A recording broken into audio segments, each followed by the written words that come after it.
Voilà, alors on va voir maintenant la deuxième partie consacrée à ce fameux gauchir l'esprit à coup de mental. Alors cette fois-ci, je vais revenir sur l'esprit lui-même.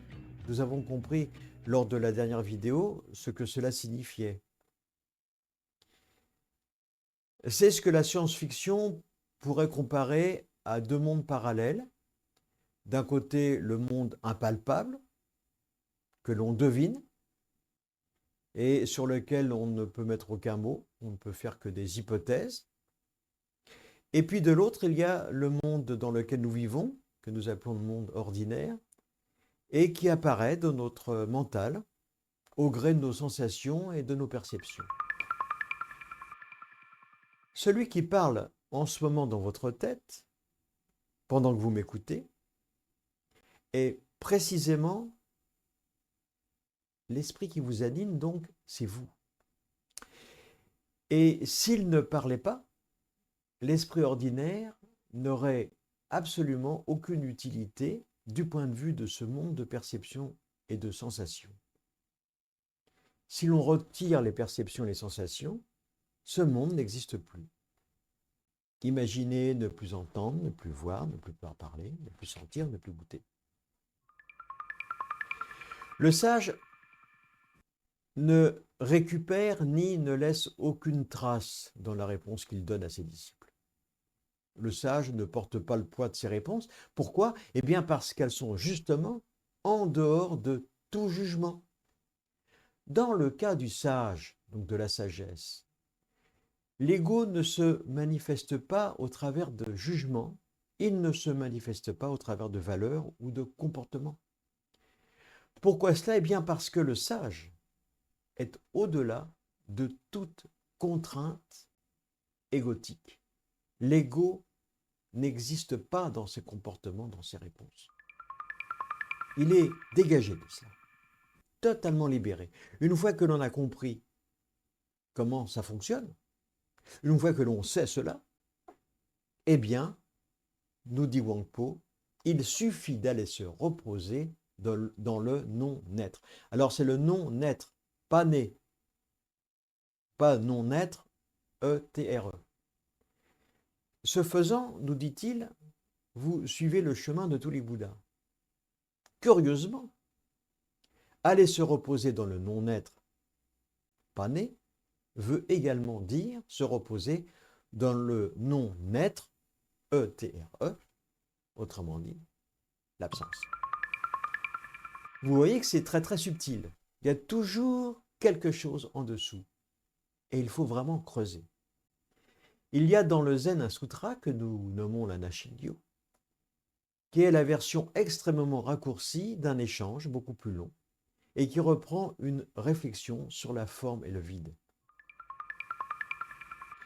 Ce grand sutra de la sagesse nous dit qu'il faut avoir des pensées sans qu'elles ne se fixent nulle part afin de réaliser que vide et forme ne sont que les deux faces d'une seule et même chose pour se fondre en une seule et même chose.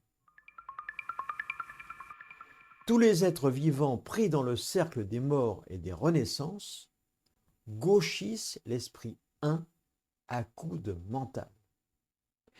C'est Wang Po qui le dit, cet esprit va et vient dans les 6 destinées où il va ressentir une grande variété de souffrances. C'est la roue du samsara. Ce petit texte nous décrit le mental qui essaie de comprendre par lui-même sa nature. Hélas, il ne le peut pas. Cette situation engendre une grande variété de souffrances. Elle fausse la perception de ce qu'il y a réellement à réaliser. Comprenez-vous cela? Plus on essaie de comprendre, plus on s'éloigne de la compréhension de ce que nous sommes, de notre être véritable. Wang Po nous dit, reconnaissez dès à présent votre propre esprit et vous en saurez assez pour voir votre nature originelle sans avoir plus rien d'autre à chercher. En appliquant cette petite maxime, le mental, enfin calmé, va cesser de virevolter. Et l'esprit originel va soudain clairement apparaître au méditant. Vimalakirti, qui fut un proche du Bouddha, était un bodhisattva laïque, ce n'était pas un moine. Il dit, l'esprit des durs à convertir est pareil à un singe. On peut, à l'aide de différentes méthodes, le contrôler jusqu'à en avoir une totale maîtrise. Le singe, vous connaissez cela. Il est représenté dans les illustrations bouddhistes, indiennes, donc originelles, tirant le méditant. Il le tire par le bout du nez. Il représente le mental. Il saute, il virevolte. Il va de pensée en pensée. Et alors, il est très très difficile à maîtriser. Ce que certains essayent de faire lorsqu'ils sont en méditation, mais peu réussissent. Lorsque l'esprit naît, 1000 choses naissent. Quand l'esprit s'éteint, 1000 choses s'éteignent. Ces choses apparaissent à travers nos perceptions, elles apparaissent à travers nos sens. Ce monde que nous percevons ordinairement et qui s'éteint lorsque l'esprit s'éteint.